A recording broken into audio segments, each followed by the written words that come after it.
very much. I appreciate it.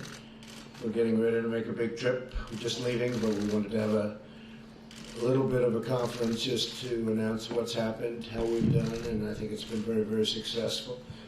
We've concluded a really tremendously successful G7 and would like to provide you with an update. And you know, the gentlemen up are the legendary Larry Kudlow and the legendary John Bolton.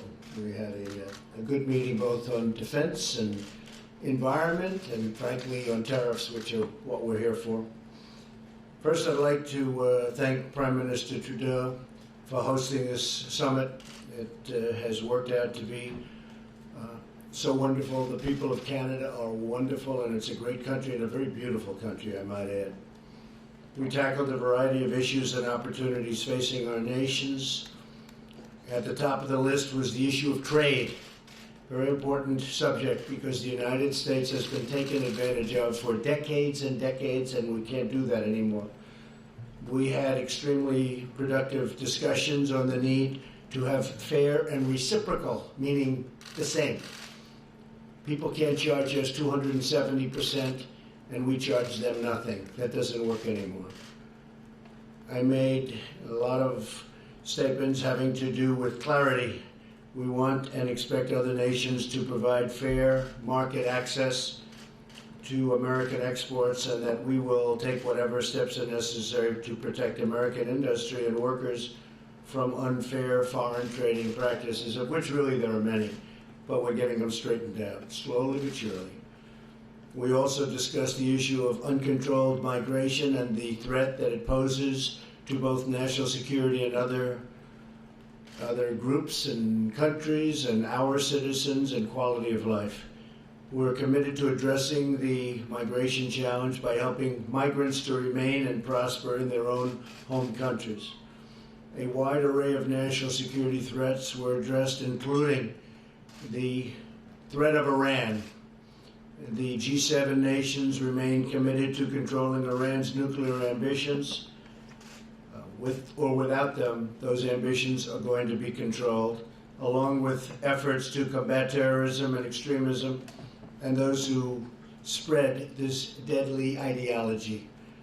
The nations of the G7 are bound together by shared values and beliefs. That came out loud and clear. Each of our nations is totally unique with our own people and our own sovereign obligations, but we can coordinate together and achieve a common good, a good for all of our people, all of our nations. We're linked in the great effort to create a more just, peaceful, and prosperous world. And from the standpoint of trade and jobs and being fair to companies, we are really, I think, committed. I think they are starting to be committed to a much more fair trade situation for the United States, because it has been treated very, very unfairly. And I don't blame other leaders for that. I blame our past leaders.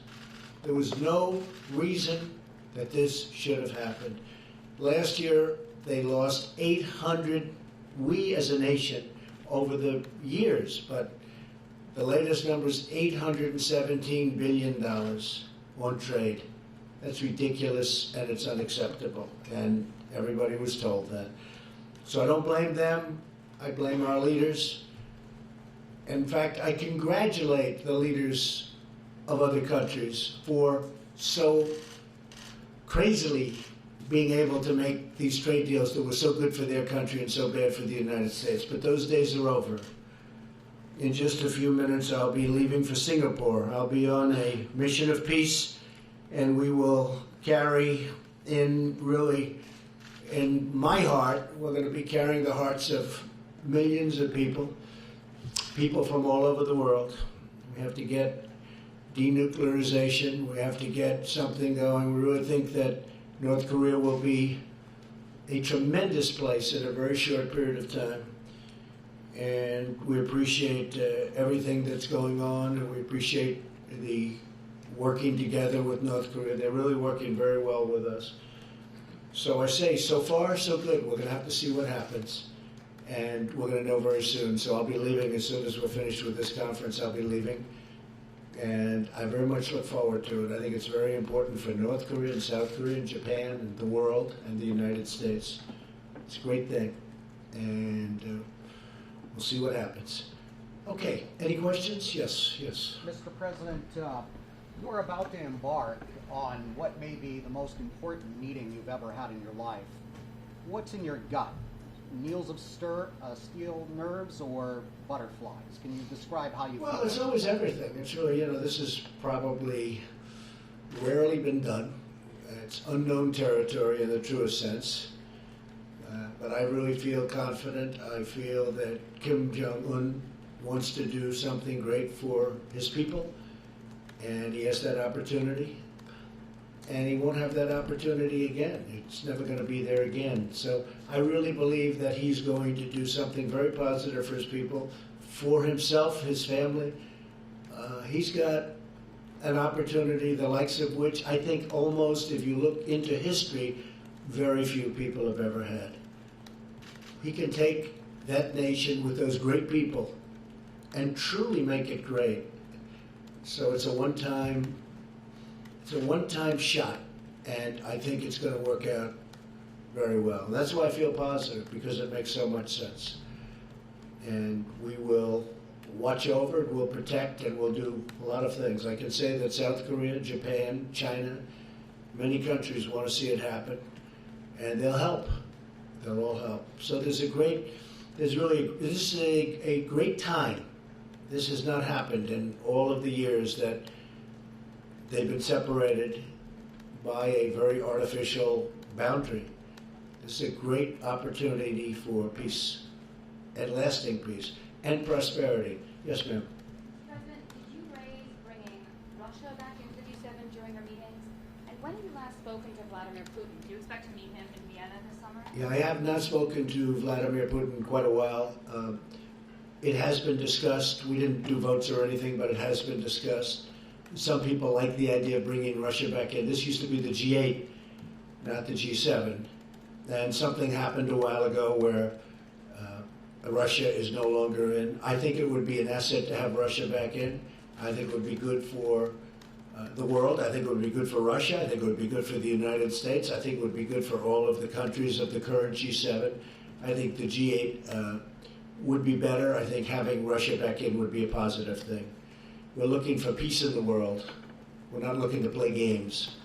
Okay, question? Yes. Mr. President, excuse me. You said that this was a positive meeting, but from the outside it seemed quite contentious. Did you get any indication from your interlocutors that they were going to make any concessions to you? And I believe that you raised the idea of a tariff-free G7. Is that? I did. Oh, I did. That's the way it should be. No tariffs, no barriers. That's the way it should be. How did it go down? And no subsidies. I even said no tariffs. In other words, let's say Canada, where we have tremendous tariffs. The United States pays tremendous tariffs on dairy, as an example, 270%. Nobody knows that. We pay nothing. We don't want to pay anything. Why should we pay? We have to, ultimately, that's what you want. You want a tariff-free, you want no barriers, and you want no subsidies, because you have some cases where countries are subsidizing industries, and that's not fair.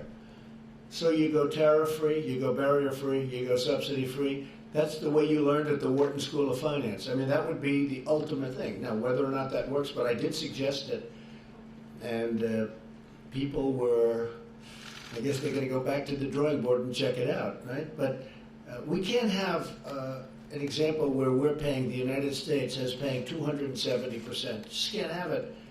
And when they send things into us, you don't have that. I will say it was not contentious. What was strong was the language that this cannot go on. But the relationships are very good, whether it be President Macron or with Justin. Justin did a really good job. I think the relationships were outstanding. But because of the fact that the United States leaders of the past didn't do a good job on trade, and again, I'm not blaming countries, I'm blaming our people that represented our past. It's got to change. It's going to change. I mean, it's not a question of I hope it changes. It's going to change 100%. And tariffs are going to come way down because people cannot continue to do that. We're like the piggy bank that everybody's robbing, and that ends. In fact, Larry Kudlow is a great expert on this, and he's a total free trader. But even Larry's seen the ravages of what they've done with their tariffs. Would you like to say something, Larry, very quickly? Might be interesting. Well, one interesting point in terms of the G7 group meeting, I don't know if they were surprised with President Trump's free trade proclamation, but they certainly listened to it, and we had lengthy discussions about that. As the President said, well, reduce these barriers. In fact, go to zero. Zero tariffs. Zero non-tariff barriers. Zero subsidies. And along the way, we're going to have to clean up the international trading system, about which there was virtual consensus of agreement on that. And that will be a target. And these are the best ways to promote economic growth. We'll all be better at it. We'll all be stronger at it. So I myself was particularly gratified to hear my president talk about free trade. Thank you, sir. And it's very unfair to our farmers. Our farmers are essentially, whether it's through a barrier, non-monetary barrier, or whether it's through very high tariffs that make it impossible. And this is all over the world. This isn't just G7. I mean, we have India where some of the tariffs are 100%. 100%. And we charge nothing. You can't do that. And so we are talking to many countries. We're talking to all countries. And it's going to stop. Or we'll stop trading with them. And that's a very profitable answer if we have to do it. Yes, sir. Thank you, Mr. President. Another question on trade. You just said that you think that the tariffs are actually going to come down, but it does appear that these various countries are moving forward with retaliatory tariffs on the U.S. Did you get any concessions or any agreements with any of these countries not to move forward with those tariffs, and are you willing to not move forward? Well, if they retaliate, they're making a mistake, because you see, we have a tremendous trade imbalance. So when we try and bring our piece up a little bit so that it's not so bad, and then they go up, right? The difference is they do so much more business with us than we do with them that we can't lose that. You understand? We can't lose it. And as an example, with one country, we have $375 billion in trade deficits. We can't lose. You could make the case that they lost years ago. But when you're down $375 billion, you can't lose. And we have to bring them up. So there's very bad spirit when we have a big trade imbalance and we want to bring it up to balance, just balance. And they keep raising it so that you never catch. That's not a good thing to do. And we have very, very strong measures that take care of that, because we do so much. The numbers are so astronomically against them in terms of anything as per your question. We win that war 1,000 times out of 1,000. Yes, yes, sir. Are you close to a deal on NAFTA, your press secretary said? So two things can happen on NAFTA. We'll either leave it the way it is as a threesome deal with Canada, with the United States and Mexico, and change it very substantially. We're talking about very big changes. Or we're going to make a deal directly with Canada, directly with Mexico. Both of those things could happen. If a deal isn't made, that would be a very bad thing for Canada, and it would be a very bad thing for Mexico. For the United States, frankly, it would be a good thing. But I'm not looking to do that. I'm not looking to play that game. So we're either going to have NAFTA in a better negotiated form, or we're going to have two deals. Does it have to have a sunset clause in it? It'll have a sunset. You have the two sunsets. I mean, you have a ISDS provision and a sunset provision. They've been very heavily negotiated. You have two sunsets, two concepts of sunset. We're pretty close on the sunset division. Okay? Like 5 years or? Well, we have one that's 5 years. You know it very well. You've studied this very well. Congratulations. That's right. You have one group that likes to have 5 years and then a renegotiation at the end of 5 years. And you have another group that wants longer because of the investments. So, but we're pretty close. Yes, sir. Mr. President, David Herson, Politico Europe. Just to come back to Russia for a second, there's something that happened that got them kicked out of the G8 was the invasion and annexation of Crimea. Do you think that Crimea should be recognized with Russia at this point? Well, you know, you have to ask President Obama, because he was the one that let Crimea get away. That was during his administration. And he was the one that let Russia go and spend a lot of money on Crimea, because they've spent a lot of money on rebuilding it. I guess they have their submarine port there, etc. But Crimea was let go during the Obama administration. And, you know, Obama can say all he wants, but he allowed Russia to take Crimea. I may have had a much different attitude. But so you really have to ask that question to President Obama. You know, why did he do that? Why did he do that? But with that being said, it's been done a long time. But you would allow Russia back into the G8 with Crimea still? I would rather see Russia in the G8 as opposed to the G7. I would say that the G8 is a more meaningful group than the G7. Absolutely. Yes. Yes, ma'am. How persuasive did you find the Europeans and Canadians when they made the case to you that you shouldn't use national security as a justification for tariffs? They virtually didn't even make that case. I mean, my case is the fact that it is national security. It's our balance sheet. It's our strength. It's absolutely national security. And you know, if you look at our, just take a look at our balance sheet. We're going to have a very strong balance sheet very soon because of what I'm doing. We have the strongest economy that we've ever had in the United States. In the history of the United States, we have the best unemployment numbers. Black unemployment, the lowest in history. Hispanic unemployment, the lowest in history. I don't mean the lowest in the last 10 years or 20 years. The lowest in the history of this country. Black unemployment is doing the best it's ever done. Hispanic doing the best. Women are now up to 21 years. Soon it's going to be the best ever in its history, in the country's history. We have to have deals that are fair. And we have to have deals that are economic. Otherwise, that does, in fact, affect our military. Okay? But how do you make that case for autos specifically? Oh, it's very easy. It's economic. It's the balance sheet. To have a great military, you need a great balance sheet. Okay? Yes, sir. Go ahead. Yeah.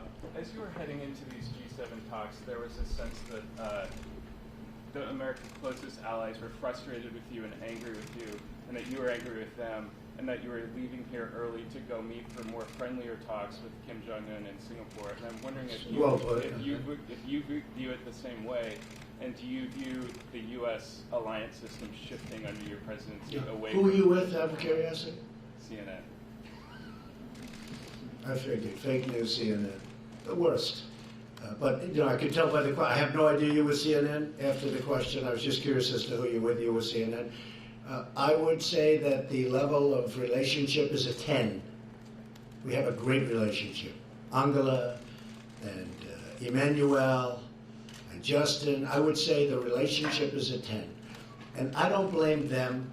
I blame, as I said, I blame our past leaders for allowing this to happen. There was no reason this should happen. There's no reason that we should have big trade deficits with virtually every country in the world. I'm going long beyond the G7. There's no reason for this. It's the fault of the people that preceded me. And I'm not just saying President Obama. I'm going back a long way. You can go back 50 years, frankly. It just got worse and worse and worse. You know, we used to be a nation that was unbelievably cash flow oriented, had no debt of any consequence, and they'd build the highway system. We built the interstate system virtually out of cash flow. And it was a lot different. No, we have a very good relationship, and I don't blame these people, but I will blame them if they don't act smart and do what they have to do, because they have no choice. I'll be honest with you, they have no choice. They're either going to make the trades fair, because our farmers have been hurt. You look at our farmers, for 15 years, the graph is going just like this, down. Our farmers have been hurt. Our workers have been hurt. Our companies have moved out and moved to Mexico and other countries, including Canada. Now, we are going to fix that situation. And if it's not fixed, we're not going to deal with these countries. But the relationship that I've had is great. So you can tell that to your fake friends at CNN. The relationship that I've had with the people, the leaders of these countries has been, I would really rate it on a scale of 0 to 10, I would rate it a 10.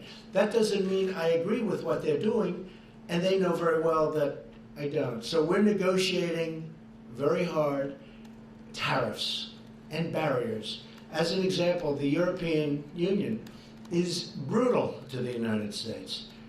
They don't take, and they understand that, they know it. When I'm telling them, they're smiling at me. You know, it's like the gig is up. It's like the gig is up. They're not trying to, there's nothing they can say. They can't believe they got away with it. Canada can't believe it got away with it. Mexico. We have a $100 billion trade deficit with Mexico, and that doesn't include all the drugs that are pouring in because we have no wall. But we are. We started building the wall, as you know. $1.6 billion, and we're going to keep that going. But a lot of these countries actually smile at me when I'm talking. And the smile is, we couldn't believe we got away with it. That's the smile. So it's going to change. It's going to change. They have no choice. If it's not going to change, we're not going to trade with them. Okay, how about a couple of more? One more. Go ahead in the back. Thanks, Mr. President. Eliana Johnson with Politico. Yes, hi. Going into these talks with Kim Jong-un, do you have a clear objective of what you want to get out of them? I have a clear objective, but I have to say, Eliana, that it's going to be something that will always be spur of the moment. You don't know. You know, this has not been done before at this level.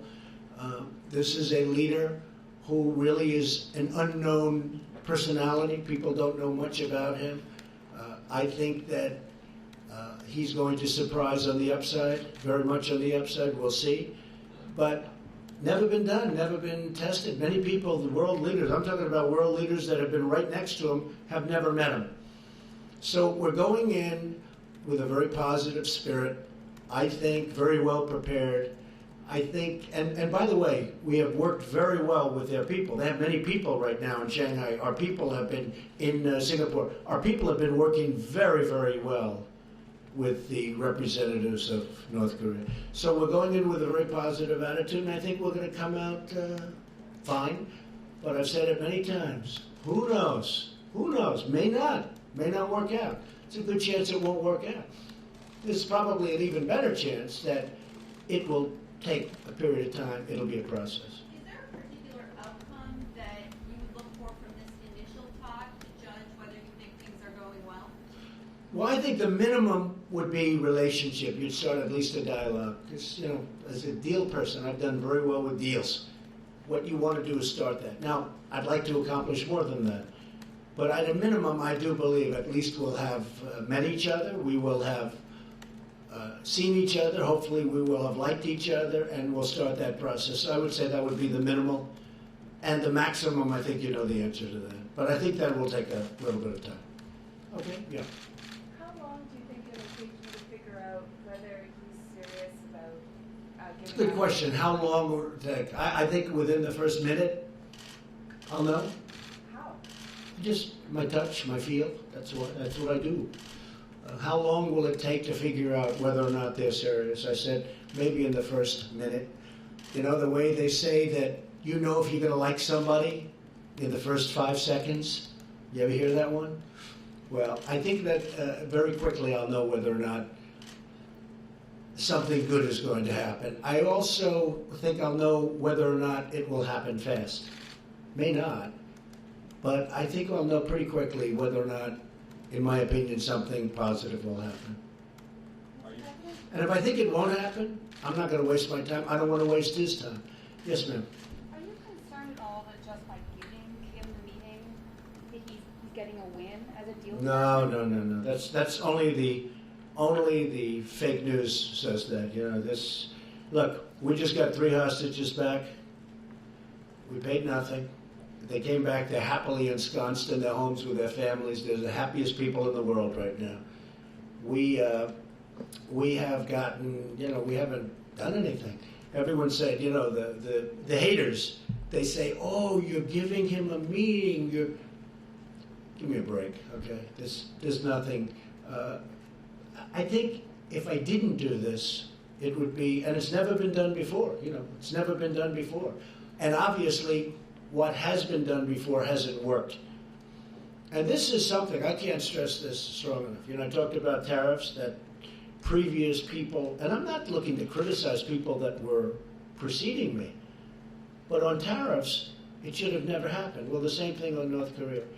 We shouldn't be in this position. We shouldn't be in this position on tariffs where we're hundreds of billions of dollars down to other countries that frankly were never even negotiated with. They never even got spoken to. I asked a top person in China, how did it get so bad? He looked at me and said, nobody ever talked to us. They were missing in action, our leaders. Well, a very similar thing, if you think about it, took place with North Korea. This should not be done now. This should have been done 5 years ago, and 10 years ago, and 25 years ago. It shouldn't be done now.